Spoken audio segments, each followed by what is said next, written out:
ушу вопрос боюнча көптөн бери эле ушу азыр астыбызда турган представитель келип атат. Миграциянын зам экен.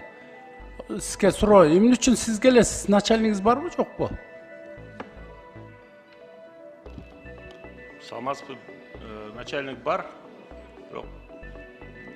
Мен жөнөткөм да. Жок, негизи начальник келиш керек да, туурабы? Сиз болсо замсыз. Баары сиз айтып барган вопросту начальник чечет да. Жетекчи чечиш керек да. А постоянно сиз жүрөсүз. Туура айтасыз, мен айта барайын. Рахмат. Айтып койсоңуз.